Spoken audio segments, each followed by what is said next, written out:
ya ahorita.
Bien.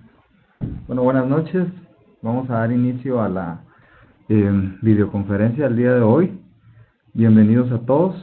Eh, Vamos a empezar hablando de sistemas de gestión. Sistemas de gestión basados en la parte de salud y seguridad ocupacional, conocida como SSO. Nosotros hoy en día tenemos sistemas de gestión que cabalmente interactúan entre lo que se llama sistema de gestión de la calidad, sistema de gestión ambiental y sistema de gestión de salud y seguridad ocupacional. Tienen mucho que ver entonces con cómo se están manejando las empresas a nivel internacional, las empresas de calidad de clase mundial a través de los sistemas. Entonces, si ustedes tienen alguna pregunta, siéntanse en la libertad de hacerlo, ¿verdad? Esa es la primera consideración.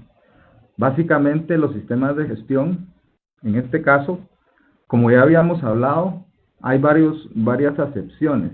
El OHS, que es el Occupational Health and Safety, que es salud ocupacional y seguridad, básicamente. Ahora, estas otras que ustedes ven siglas en la slide 2, habla de Environmental Health, Safety and Quality, que quiere decir sistemas de ambiente, de seguridad, de salud ocupacional, de calidad. Además de eso, existen otros sistemas de gestión, que es bueno que ustedes los conozcan, como el ISCC, que es de sustentabilidad en procesos como agroindustriales, el IFC, que es un proceso básicamente de gestión basado en normativos del Banco Mundial, ISO 22000, que se transformó a FSC 22000, que es inocuidad alimentaria, SA 8000, que es una norma de contabilidad de sociedad, y la RSE, que es responsabilidad social empresarial. Entonces, voy a empezar describiendo que hay algo como un enfoque tradicional. Un enfoque tradicional que quiere decir formación de brigadas de seguridad industrial. ¿Qué quiere decir eso? Que fíjense ustedes que lo más común en las compañías es venir y formar una brigada. ¿sí? Eso es lo más común. Entonces, es lo que hacen las empresas como tal, pero no es todo lo que tiene que ver con la seguridad y salud ocupacional. De hecho, es un punto nada más en cuanto a la norma que dice preparación ante las emergencias. Básicamente, esa parte de seguridad industrial, de seguridad ocupacional, es importante. O sea, es importante tener una brigada, es importante tener personal, colaboradores capacitados para que en algún momento determinado se pueda dar asistencia médica, se pueda dar un RCP, se pueda dar una situación de atragantamiento, es decir, la maniobra, Heimlich, y en ese sentido entonces es importante, pero no es el único punto. Luego decimos, ¿por qué es importante la seguridad y salud ocupacional? Pues es importante porque es la prevención de accidentes. Quiere decir que el accidente puede ser prevenido como tal y entonces puede garantizarnos a nosotros que no van a haber colaboradores lesionados. En ese sentido, hablamos de accidentes, hablamos de incidentes, hablamos de casi accidentes. Creo que ya lo habíamos descrito en la pasada videoconferencia. ¿Cuál es el papel de los sistemas de gestión integrado? Complemento, seguridad y salud ocupacional. Pues el papel es complemento. O sea, un complemento. Usted no quiere, o ustedes no quieren, producir o hacer o brindar un servicio, pero que sea de calidad y que respete al ambiente, pero que esté la gente lesionándose. O sea, no juega un papel así como que válido en la industria, que por ejemplo tengamos la calidad y tengamos la parte de ambiente, pero no así la parte de salud y seguridad ocupacional. Entonces las empresas hoy en día se están preocupando por la parte de salud y seguridad ocupacional, como vamos a ir viendo. Esta norma, la OSAS 18001-2007, es una de las normas a nivel internacional. Ahora vamos a ver esta norma que en cierta medida está siendo aplicada por varias empresas a nivel mundial todavía. Pero también hay otra normativa que se llama ISO 45001, que está vigente desde marzo de este año. Entonces, vamos a ver esta primero y luego vamos a ver la ISO 45001, espero, la próxima semana para concluir ya con que ustedes tengan los dos enfoques. La 18001 fue creada por el esfuerzo concertado de organismos nacionales, normalización y organismos de certificación. El principal objetivo fue tratar de evitar la confusión en el lugar de trabajo, en los múltiples y diversos especificaciones certificables para OHS. Entonces, se crea esta norma porque obviamente hay necesidad de la estandarización, que hablemos el mismo idioma, de riesgos, que hablemos el mismo idioma de peligros, que hablemos el mismo idioma de qué es un accidente, de qué es un casi accidente, de qué es un incidente, de qué es algo como una preparación ante las emergencias, de qué estamos hablando en cuanto a la parte de política de un SSO, de seguridad y salud ocupacional, que hablamos de los indicadores de salud y seguridad ocupacional, que hablamos de todo el tema de equipo de protección personal, ¿cierto? De las normativas que aplican al equipo de seguridad, y toda esta parte entonces tiene que estar normada. Bien, ¿qué tal? Decimos que la norma nace como respuesta a una demanda de los clientes por contar con una norma de sistema de gestión de salud y seguridad ocupacional. Se basa en un estándar, es el estándar BS 8800, ese es el British Standard, o sea, los estándares británicos. Es un proceso activo que ayuda a prevenir accidentes y a proteger a empleados, plantas y propiedades en general. La ventaja es que es compatible con la parte de calidad, de sistema de gestión de la calidad y sistema de gestión. ¿Sí? Pensemos en sistema de gestión de la calidad, compatible con la parte de 18001. Quiere decir, como les explicaba hace unos minutos, que yo estoy produciendo, estoy dando un servicio de alta calidad, ¿sí?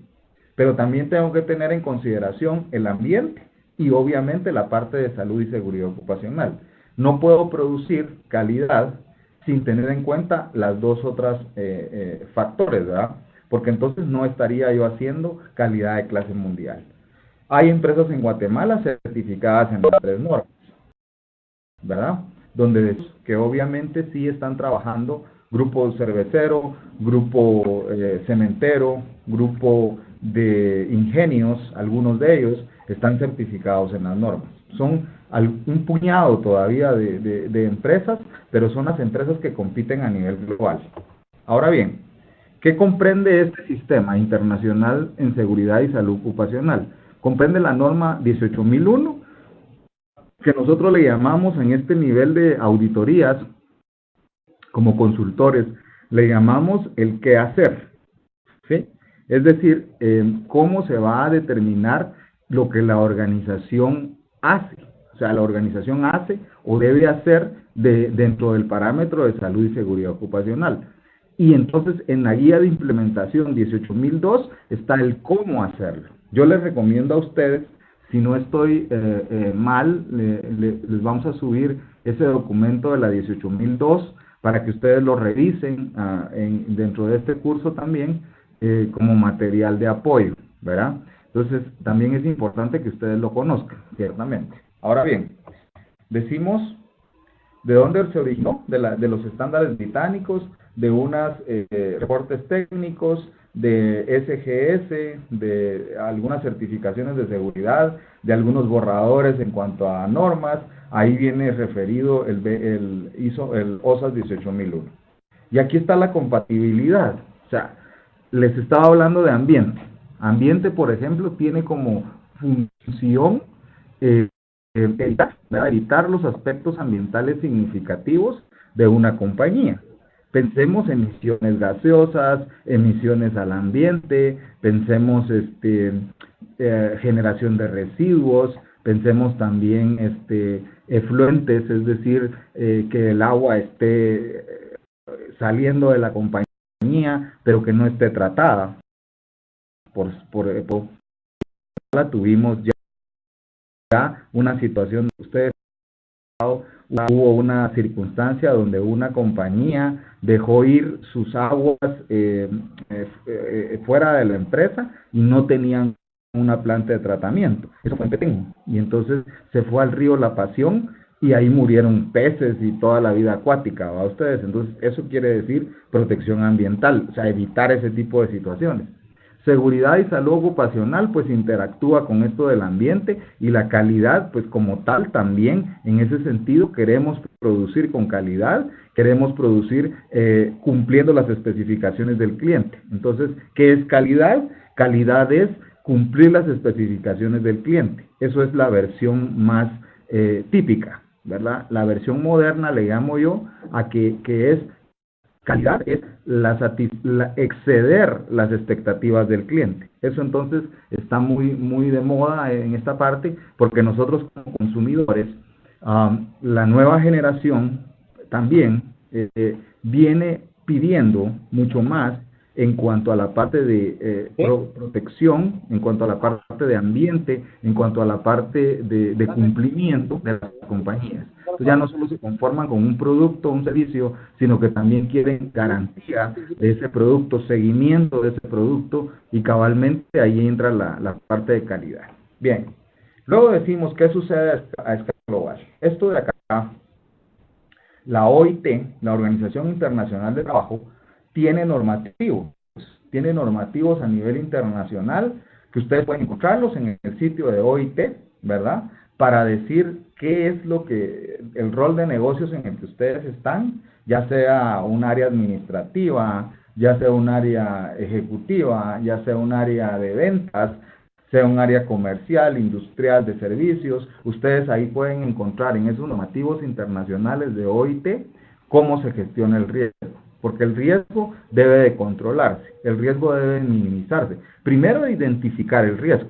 O sea, es importantísimo que identifiquemos el riesgo, porque de esa manera tenemos nosotros, como lo que están haciendo ustedes en sus dos actividades últimas.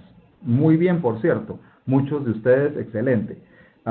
Todos ustedes. Entonces, viene y la situación es identificación de peligros y control de riesgos. Así lo marca la norma. Ustedes están haciendo una identificación de peligros, así visual, porque están diciendo cableado, están diciendo ergonomía, están diciendo iluminación, que están fuera de condiciones, están hablando de resbalones y caídas, que me parece muy bien, están hablando de incendios, están hablando de conatos.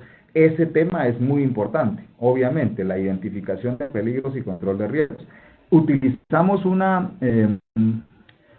herramienta, ciertamente cualitativa, eso les decía yo en el chat hace un rato, una herramienta cualitativa, la semana pasada. Ahora deben de utilizar una herramienta cuantitativa, ¿cierto? Donde ustedes tienen que hacer una evaluación del riesgo y ponerle un número, ¿verdad ustedes? Es decir, ahí hay una clave donde ustedes pueden encontrar, que es lo que se explica en el video, donde habla de cuánto se coloca dependiendo si el riesgo es moderado, si el riesgo es alto, si el riesgo es extremadamente alto. Hay ciertos numerales que se colocan y la multiplicación de esos numerales nos da la cantidad de riesgo. Y entonces obviamente esa cantidad de riesgo asigna un color rojo, un color verde, un color amarillo, que depende. Si es rojo, obviamente va a tener que actuar de forma aceleradamente sobre ese riesgo, porque no podemos dejar rojos en la industria o en el comercio o en servicios, porque de esa misma forma podríamos tener arriesgando, valga la redundancia, en cuanto a riesgo, a nuestros colaboradores. Es decir, si tenemos una situación donde hay un cableado eléctrico, donde cerca del cableado eléctrico hay una fuente de agua, y tenemos esa condición insegura, esa es otra situación. ¿Cuáles son las vertientes que se utilizan entonces para analizar este tipo de riesgos? Y el tema es condiciones inseguras y actos inseguros. La condición entonces podría ser en ese sentido que el riesgo entonces conlleva a que en este momento la electricidad puede ser conductora y la persona que está cerca de eso obviamente va a resultar herida, va a resultar con un choque eléctrico. Eso debería de estar dentro de un panorama de riesgos, dentro de una matriz de riesgos. Y así nos iríamos con todos los riesgos, ya sean riesgos en áreas de oficinas, riesgos en áreas comunitarias, de gradas, de ascensores, de pasillos, donde ustedes quieran ubicarlo, de parqueos, de jardines. Estoy pensando en la universidad en este momento, pero ustedes pueden ubicarlo en un edificio de oficinas, como alguien ya lo hizo, ciertamente, y lo hizo muy bien. De hecho, analizó todo el piso de su instalación de un edificio público aquí en Guatemala y hizo toda su evaluación y me parece muy interesante la evaluación que realizó. Entonces, hasta este punto, nosotros decimos que las consecuencias de ignorar la gestión de seguridad y salud tienen dos tipos de consecuencias, las humanas y las financieras. Es decir, las humanas porque puede haber una pérdida de la gente, ciertamente, en un incendio, ¿sí? Se puede perder el control de este incendio y obviamente la gente puede resultar dañada. Financieras porque se puede perder toda la actividad económica, porque se destruye la infraestructura y entonces se termina la compañía como tal. Recién hace un día o un par de días, resultó un incendio, no sé si ustedes se dieron cuenta, de una textilera y las imágenes mostraban que había una devastación total, ¿verdad? Eso por no tomar las medidas de prevención apropiadas en cuanto al incendio. ¿Qué decimos para la organización? Salarios, costos médicos, reemplazo, primas de seguros, reparaciones por paros de producción e investigaciones, sanciones puede ser, la imagen pública, en este caso, nuevos clientes y confianza del mercado. Si esto sale de la empresa y se hace obviamente una publicidad negativa, la empresa como tal pierde imagen, pierde en ese sentido la credibilidad hacia sus clientes, porque no tiene medidas de seguridad y salud ocupacional. Que, por ejemplo, si se incendiara un cine, ¿verdad? Y entonces las puertas o salidas de emergencia estuvieran bloqueadas. Imagínense ustedes lo que podría pasar dentro del cine, ciertamente, porque no hay una evacuación de emergencias. Eso podría crear incluso alguna fatalidad. Bien, seguimos acá en este tema donde decimos costos para la persona, tratamiento y pérdida del salario. No se gana lo mismo cuando están suspendidos. Sí, estamos en la misma sintonía. Donde usted gana solo 2/3 de cuando está suspendido por el Seguro Social. Además de eso, costo de vida más alto, alojamiento y transporte especial, que podría ser el costo para la persona si hay un accidente. ¿Cuáles son los elementos de control? Y aquí hay un elemento importante que decimos gente, equipo, materiales y ambiente. Yo le llamo GEMA como tal, que quiere decir que existen 4 elementos básicos. Son los elementos para la pérdida. En este caso, gente, colaboradores, visitantes, contratistas, público en general. Estas personas se pueden arriesgar y estas personas pueden estar expuestas al riesgo y obviamente va a provocar una situación que pudiera ser un accidente o un casi accidente. Los equipos también son valiosos. Pusimos primero la gente, ciertamente, pero decimos el equipo, la infraestructura, obviamente también para la compañía es muy importante. No se pueden hacer, digamos, situaciones que dañen la infraestructura, que dañen las edificaciones, que dañen los equipos. Muchas veces esos equipos son caros, ¿verdad? Son millonarios los equipos, que en ese momento cómo se van a reparar o cómo se van a reponer. Pues alguien dirá el seguro, ¿verdad? Pero obviamente no es lo mejor que se estén perdiendo los equipos. Materiales, porque hay materiales obviamente en proceso o materia prima que se puede perder también. Y el ambiente, crean ustedes que por ahí entonces también es obviamente importante guardar toda la prevención ambiental. ¿Qué quiere decir eso? Los elementos de control entonces son GEMA, así le llamo yo, gente, equipos, materiales y el ambiente. Luego, los factores básicos de los accidentes, factor de trabajo con potencial de pérdida. Pérdida es algo que nosotros estamos en ese sentido esperando que pueda afectar a la gente, al equipo, al ambiente, a los materiales. En este aspecto es una pérdida, es un control total de pérdidas lo que tenemos que hacer nosotros en salud y seguridad ocupacional. Y aquí hay flujo básico, ¿verdad? Un diagrama de bloques para decir cuál es el control total de pérdidas. Las causas básicas que no está convencido, no sabe, no puede, no quiere. Deficiencia administrativa, factores personales inadecuados, factores de trabajo inadecuados, como les decía, prácticas inseguras, lo que conocemos como actos inseguros. Condición insegura, aquí hay algo que quiero hacer hincapié. La parte de condiciones inseguras tiene que ver con, en este caso, actos inseguros, tiene que ver con la actuación de una persona, Si esta actuación no conlleva entonces esa presencia de una persona, ¿sí? En ese sentido, obviamente no puede existir la parte de causa inmediata. La condición insegura es referida a la parte de edificaciones, a la parte de maquinaria y equipo como tal. Los accidentes se dan entonces por la consecuencia de prácticas y condiciones inseguras. ¿Qué quiere decir eso? Que pueden haber consecuencias como lesiones personales, como daños a la propiedad, como pérdidas como tal. En ese aspecto, entonces, estamos investigando nosotros cómo el control total de pérdidas se puede hacer. Obviamente, si tenemos y atacamos todos estos factores, podemos parar esa condición insegura o podemos parar esa práctica insegura como tal y seguir, entonces, previniendo, ciertamente, los accidentes que se puedan dar. Decimos que los avances son el mayor conocimiento de la causa y los efectos de los accidentes y enfermedades ocupacionales. ¿Cuál es la diferencia entre un accidente del trabajo y una enfermedad ocupacional? Un accidente del trabajo es un elemento que sucede en un solo instante, es decir, una condición aguda que le llamamos nosotros, donde por ejemplo una persona se expone al riesgo y recibe un atrapamiento, recibe un shock eléctrico, recibe una situación donde por ejemplo el accidente entonces podría dejarlo incapacitado.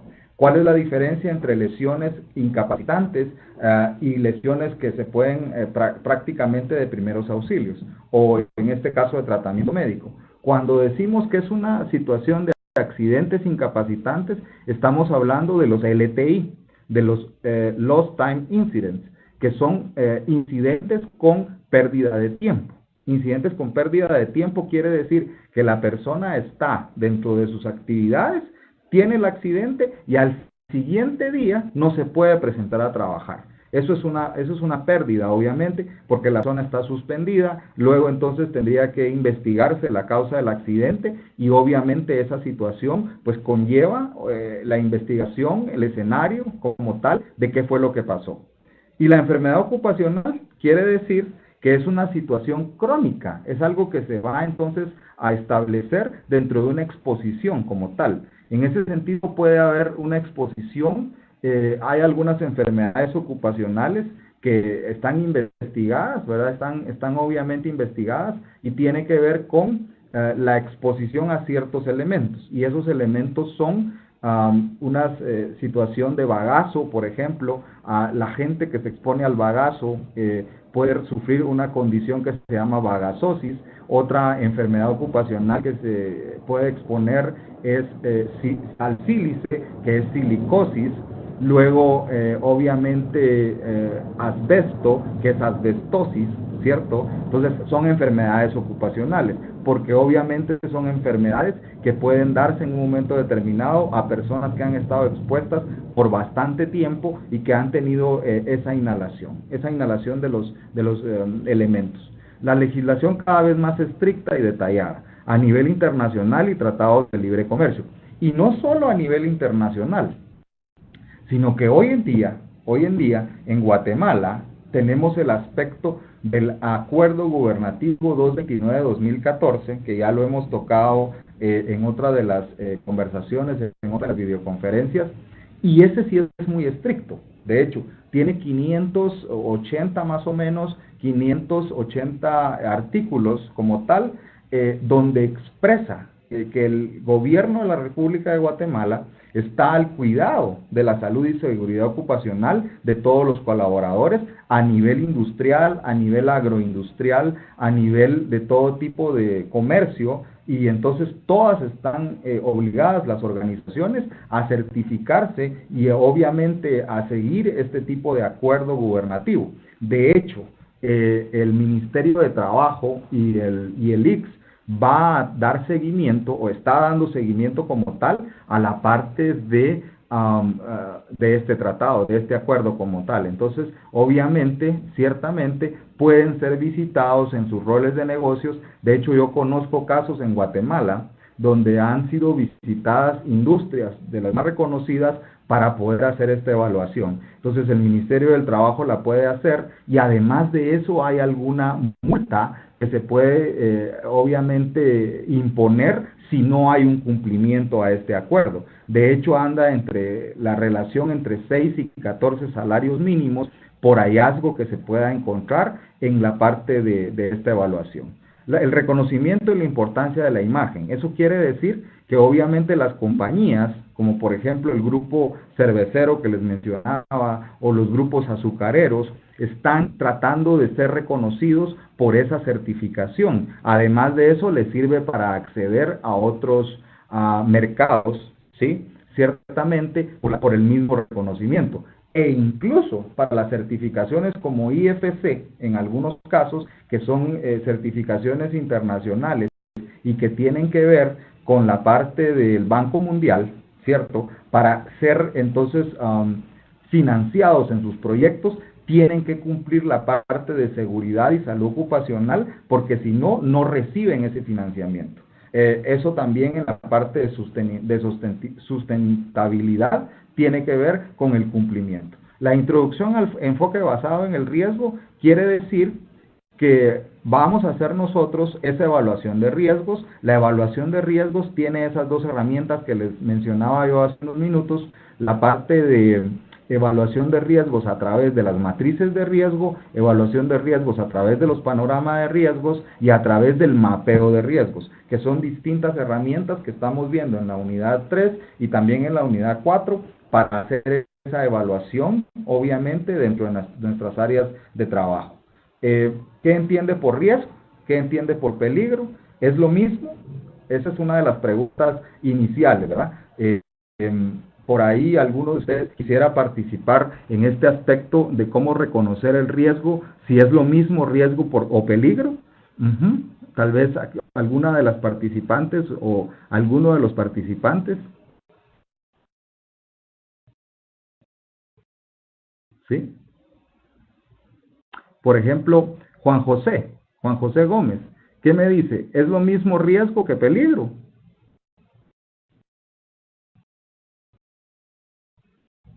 Buenas noches. Buenas noches. Eh, no, no es lo mismo. El riesgo es Cuénteme. algo, el peligro es lo que ocasiona el incidente y el Ajá, riesgo podría ser la posibilidad de que ocurra. ajá. Para mí no es lo mismo. Ok, bien. A ver quién le puede apoyar, una de las chicas. Carla Quintanilla, ¿qué nos dice del tema de reconocimiento del riesgo y reconocimiento del peligro? ¿Es lo mismo?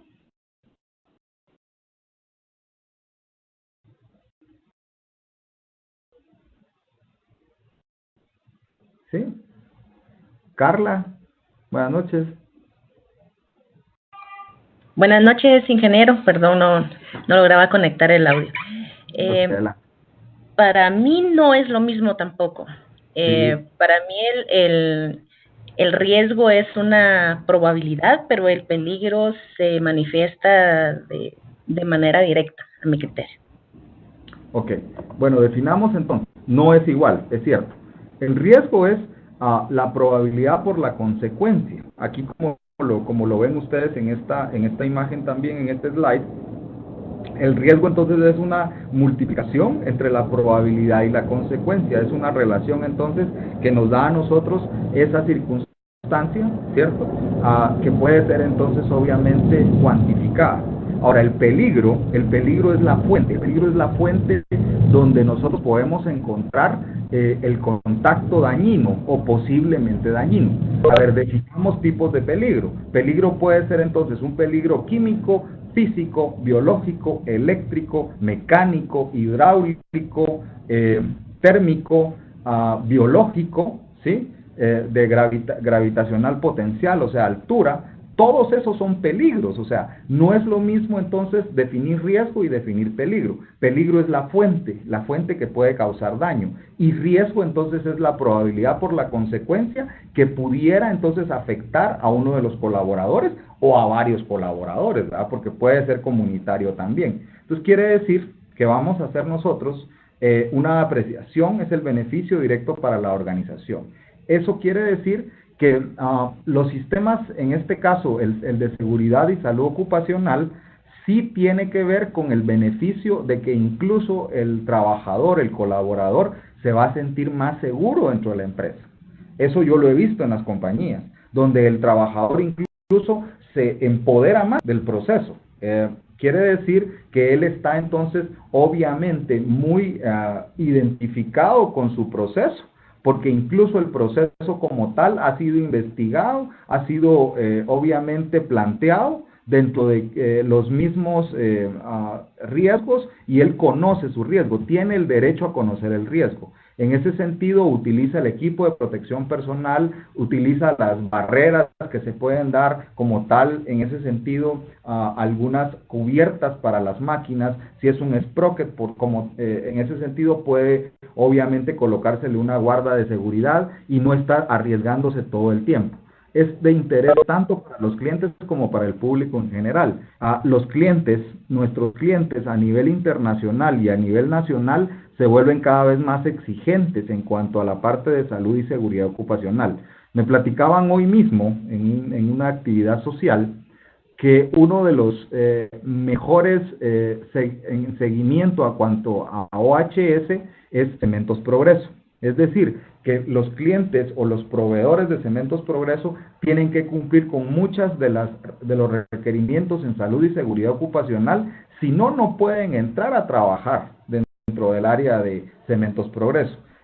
Obviamente hay ciertos niveles de cumplimiento. Si va a trabajar en alturas, tiene que utilizar el equipo de protección personal para trabajos en alturas, tiene que utilizar escaleras certificadas, tiene que utilizar entonces gente que esté capacitada en trabajos en alturas, un permiso de trabajo, tiene que utilizar entonces todo lo que va a ser normado como tal, si no a Cementos Progreso no podría entrar y no podría realizar su labor. Cambio cultural reflejado en la mejora de las condiciones laborales de los empleados, se los mencionaba. Los trabajadores o los colaboradores en este caso se exponen menos, obviamente, porque están mejor protegidos. Y además de eso, porque tienen una formación y competencias mejor que si no hubiera un sistema de gestión. ¿Qué quiere decir eso? Que obviamente sí hacemos formación y competencias a los colaboradores, porque les damos a ellos, a través de un diagnóstico de necesidades de capacitación, los cursos y los recursos como tal para poder identificar qué es lo que ellos van a necesitar. Pensemos en un piloto de montacargas. Un piloto de montacargas tiene que ver cómo entonces va a balancear la carga, no tiene que ir a una velocidad excesiva, no puede tener acompañantes como en el montacargas, tampoco debe de olvidarse de colocarse el cinturón de seguridad, no puede cargar gente en las cuchillas de los montacargas. Y obviamente entonces todas esas condiciones van a ser un trabajo seguro. El trabajo seguro entonces quiere decir que estas personas están con formación y competencia y conocen sus riesgos. Cumplimiento con las normas de responsabilidad social e internacionales. Algunas corporaciones como JCPenney, como McDonald's, como Coca-Cola, esta de acá, Coca-Cola, de hecho Coca-Cola, para hacer negocios con Coca-Cola, se tiene que cumplir con los requerimientos Coca-Cola. Ellos llegan a hacer una auditoría a la instalación del ingenio, a la instalación industrial y comprueban si están cumpliendo con los requerimientos en cuanto a salud y seguridad ocupacional. Aquí les mencionaba IFC, que es a través del Banco Mundial. Si ustedes pueden googlear estas normas, son normas a nivel internacional que tienen que ver con la parte de salud y seguridad ocupacional en cumplimiento a ciertos niveles de inversión que este IFC requiere. Entonces, en ese sentido, obviamente, si se quiere acceder hacia este financiamiento, se debe de contar con el cumplimiento en cuanto a HSE, en cuanto a salud y seguridad ocupacional. Y otros, para ser proveedores, solicitan compromiso de cumplimiento con condiciones laborales. De hecho, en los proyectos, en algunos de los proyectos que se dan a nivel de energía, a nivel de hidroeléctricas, a nivel industrial, de construcción, tiene que haber un cumplimiento en salud y seguridad ocupacional para que sea entonces establecido, y ahora con el acuerdo 229-2014 es obligatorio, es completamente obligatorio. No es que yo decida cumplir con la salud y seguridad ocupacional, sino que yo debo de cumplir con salud y seguridad ocupacional. Entonces, los beneficios de la HSEQ, que es salud y seguridad ocupacional, calidad de ambiente, mejora las condiciones de SSO en el lugar de trabajo, garantiza cumplimiento de los requisitos legales. ¿Cuál es el requisito legal en Guatemala? Nuevamente, Acuerdo Gubernativo 229-2014 y su extensión 33-2016. El requisito mayor también de la OSAS 18001-2007 y ahora a nivel, digamos, de ISO, que se debe cumplir la ISO 45001. En este caso, es voluntario, o sea, no la ISO 45001 y la OSAS 18001 son sistemas internacionales de cumplimiento voluntario. Nadie puede obligar entonces a cumplir a las compañías porque no son norma nacional, porque no son norma obligatoria. ¿Qué hacen estos sistemas de gestión? Mejoran las relaciones laborales internas, permite el acceso a tasas preferenciales en seguros. Eso lo he visto, porque los seguros vienen a evaluar las condiciones de salud y seguridad ocupacional, incluso el nivel de accidentes que se ha tenido durante el año anterior, incluso si la compañía ha tenido conatos de incendio, para poder establecer si ellos entonces tienen una vulnerabilidad mayor. Si tienen una vulnerabilidad mayor, eso hace que la prima de seguro sea más alta, porque obviamente tiene un riesgo mayor. Es como un conductor de carro, si ha tenido accidentes anteriores, esto le va a subir la prima de seguro. Exactamente lo mismo, así funciona para las fábricas, de hecho, solo que estamos hablando de millones de dólares. Entonces, obviamente, porque las primas van a subir. Ahora, si tenemos un sistema de salud y seguridad ocupacional, eso quiere decir que las primas pueden verse reducidas porque la vulnerabilidad es menor, porque los accidentes teóricamente debieran de ser disminuidos, porque vamos a tener más controles, porque vamos a tener preparación ante las emergencias, porque vamos a tener preparación ante los accidentes también, investigación de accidentes, vamos a tener toda la parte de prevención, la política de prevención, vamos a tener los objetivos del SSO, vamos a tener las metas del SSO, vamos a tener las métricas del SSO, que son dos métricas importantes, se las menciono ahora: índice de frecuencia, que es prácticamente medir la cantidad de accidentes, ¿cierto? Medir la cantidad de accidentes por 1 millón dividido horas hombre de trabajo. Entonces relaciono dos situaciones y se dan cuenta. Relaciono la parte de los accidentes que hemos tenido dentro de la organización en un año o en un mes, eso ya depende de la organización como tal, y lo relaciono a 1 millón, que es una constante por OSHA, dividido las horas hombre trabajadas. Puedo bajar ese 1 millón a 200,000, porque lo permite la norma. En este caso, una ANSI Z87, que es la que nos permite hacer esa distinción entre empresas de mayor tamaño y empresas de tamaño menor. Quiere decir entonces que nosotros podemos llevar dos índices, por lo menos dos métricas en cuanto a salud y seguridad ocupacional. Yo les recomiendo por lo menos 3 métricas. Creo que lo tocamos, considero, eso lo tocamos en la unidad 1, el índice de frecuencia como tal, que relaciona los accidentes, el índice de severidad, que relaciona el número de días perdidos, y el índice de lesiones incapacitantes, que relaciona la parte de índice de frecuencia por índice de severidad dividido 1000. Eso entonces obviamente lo reportamos a la gerencia general o a la alta gerencia a través de un balance scorecard, y tenemos la métrica entonces independiente para la parte de salud y seguridad ocupacional. Bien, de hecho entonces permite ese acceso a tasas preferenciales, reduce los costos por accidentes porque minimiza la parte de accidentes, genera confianza y credibilidad en los clientes y accionistas, completamente, porque obviamente los clientes que son internacionales muchas veces van a requerir y van a decir: ese sistema de gestión está relacionado a la calidad, está relacionado a la protección ambiental y está relacionado a la seguridad y salud ocupacional. Son un tridente, o sea, yo lo he visto funcionar como un tridente, tal cual. Entonces mejora las condiciones y obviamente el producto y el proceso puede ser de mejor calidad, puede ser respetando el ambiente, y obviamente la parte de salud y seguridad ocupacional en ese sentido, que protege a los colaboradores. Bien, decimos cuáles son los beneficios: reducción potencial en el número de accidentes e incidentes en el sitio de trabajo, reducción potencial de tiempos improductivos y costos asociados, demostración frente a todas las partes interesadas del compromiso con la salud y seguridad ocupacional. Todas las partes interesadas. ¿Quiénes son las partes interesadas en salud y seguridad ocupacional? Pensemos un poco. Los colaboradores son los que están en la línea del fuego, ¿cierto? Ellos son los que están exponiéndose todo el tiempo, los colaboradores operativos. Pero también pueden ser los clientes, también pueden ser los accionistas, también pueden ser las comunidades donde operamos. ¿Qué quiere decir eso? Que es posible, si ustedes lo ven en ese sentido, les voy a mencionar un par de ejemplos.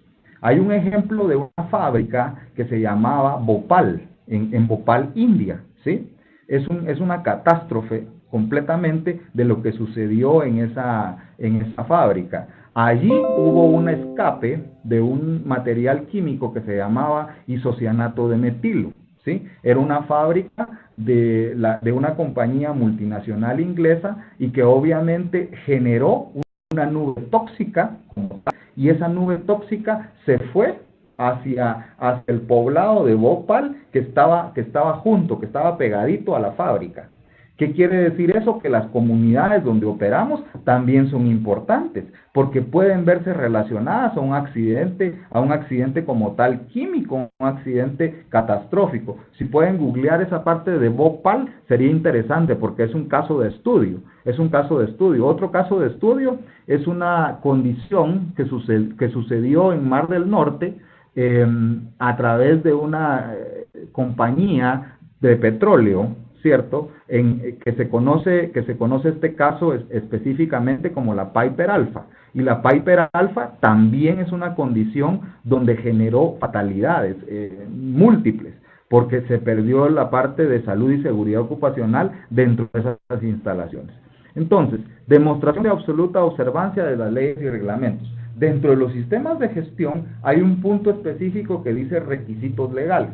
Mi recomendación nuevamente es que hagamos una matriz de requisitos legales dentro del rol de negocios que se tenga, para entonces en el momento de una auditoría o en el momento de una revisión, saber nosotros qué es lo que se está requiriendo por parte en este caso del consultor o del auditor, ciertamente. Decimos, hay una introducción, la norma 18001 establece los requisitos para un sistema de gestión de calidad y salud y la guía de implementación de la OSA 18002. Responden a la demanda de los clientes por contar con una norma reconocida en SSO, contra la cual puedan evaluar su sistema de gestión y alcanzar la recomendación para la certificación de tercera parte. ¿Qué es una certificación de tercera parte?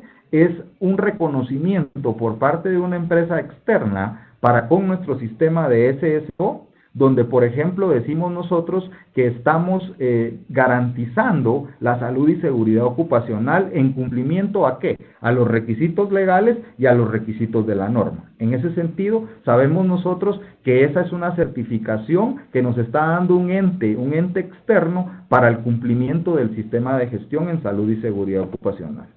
Decimos que es compatible con los sistemas y los estándares de la calidad y el estándar de 14001 y el estándar de la sustentabilidad y créditos del carbono, el IFC, como les había mencionado, el ISO 22000 que se transforma al FSC 22000, responsabilidad social y la parte de SA 8000, que son otros sistemas que pueden complementar a la parte de SSO, con el objetivo de facilitar la integración de los sistemas de gestión de la calidad, ambiente, seguridad, salud ocupacional en las organizaciones. Aquí hay un anexo de referencia para la 18001. Dice que es el anexo que correspondiente entre el estándar. Yo les recomiendo este anexo, el anexo A, en la norma de gestión 18001, donde aparecen dentro de las columnas cuáles son las coincidencias que hay entre calidad, entre ambiente y entre salud y seguridad ocupacional. Entonces, debieran revisar la 18001 como tal y la 18002, como les comentaba hace unos minutos, para que obviamente puedan ustedes conocer cuál es ese sistema de gestión en su aplicación. Ahora bien, decimos, algunos de las definiciones es que estos, ¿cómo se llama?, entes de certificación, fueron los que dieron como paso la parte de 18001. Entonces, son entes internacionales, ciertamente, algunos de consultoría y otros que se dedican a la parte de salud y seguridad ocupacional. Esta definición es importante. Vean acá, política de salud y seguridad en el trabajo. Eso es expresar lo que la compañía está esperando, es un deseo expreso de la compañía para con la parte de salud y seguridad ocupacional. ¿Eso qué quiere decir? Lo que nosotros queremos como compromiso específico de la salud y seguridad ocupacional. Estamos comprometidos con la salud y seguridad ocupacional de nuestros colaboradores, cumpliendo los requisitos legales, protegiendo el ambiente y teniendo en consideración la calidad del producto, la calidad del proceso, además la mejora continua. Esa sería una política del sistema de gestión como tal. La planificación quiere decir que vamos a hacer nosotros con respecto a esa implementación. La parte de implementación y operación quiere decir todo el desarrollo de procedimientos, todo el desarrollo de controles operativos que tienen que ver con la política y con la planificación. ¿A qué me refiero?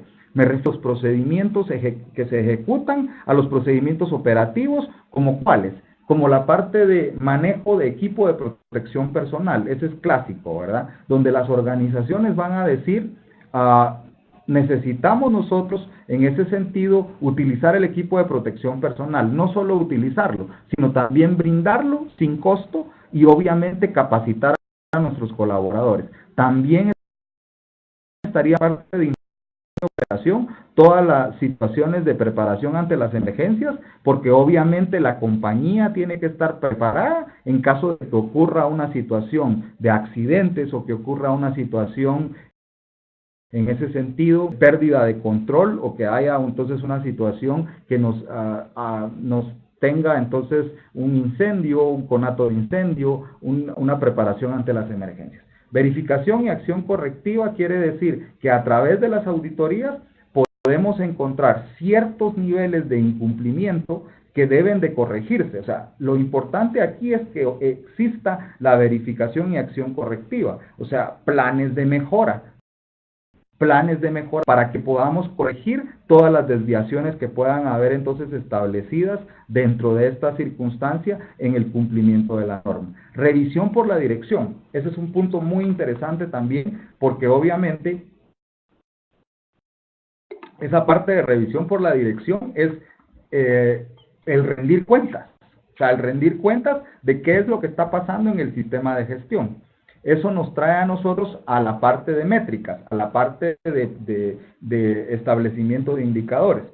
Hacemos entonces el establecimiento de indicadores, como hablé, el índice de frecuencia, el índice de severidad, y los ponemos en un cuadro de mandos integral y se los mostramos a la dirección. Esa parte de la dirección entonces nos da a nosotros como garantía de que entonces podemos nosotros utilizar esas métricas para garantizar que hay una mejora.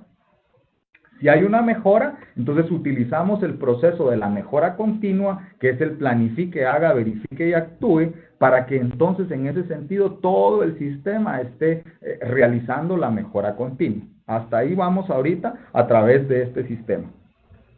Después de eso, hablamos de cuál es la metodología y el estándar. Es el planificar, hacer, verificar y actuar. ¿Sí? Entonces, en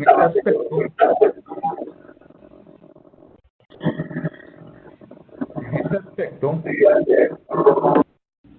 alguien está abriendo su micrófono. Ok.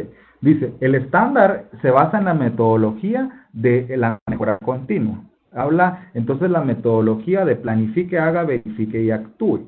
En ese aspecto, necesitamos nosotros planificar, establecer objetivos y procesos para conseguir resultados de acuerdo con la política de SST. Hacer es implementar los procesos. Verificar es realizar el seguimiento y la medición de procesos a través de la política de SSO. En este caso decimos a través de las metas y requisitos legales. Es importante que tengamos una evaluación de requisitos legales. O sea, para cualquier organización que sea educativa, que sea comercial, que sea industrial, la evaluación de requisitos legales tiene que ver con la parte de cumplimiento, como mínimo el cumplimiento de requisitos legales.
¿qué es riesgo aceptable? Es reducir a un nivel de que pueda ser tolerado por la organización, teniendo en consideración sus obligaciones legales y su propia política de seguridad y salud en el trabajo.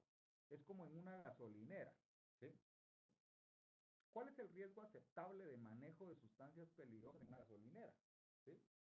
En ese sentido, o en el caso de combustible, en el caso de diésel y gasolina, no se puede eliminar, porque entonces dejaría la naturaleza del rol de negocios de la venta del expendio, en este caso, de gasolina y de diésel. Se debe de controlar, se debe de tener un riesgo aceptable, y ese riesgo aceptable tiene que tener controles altos, porque obviamente si no, tendríamos una explosión,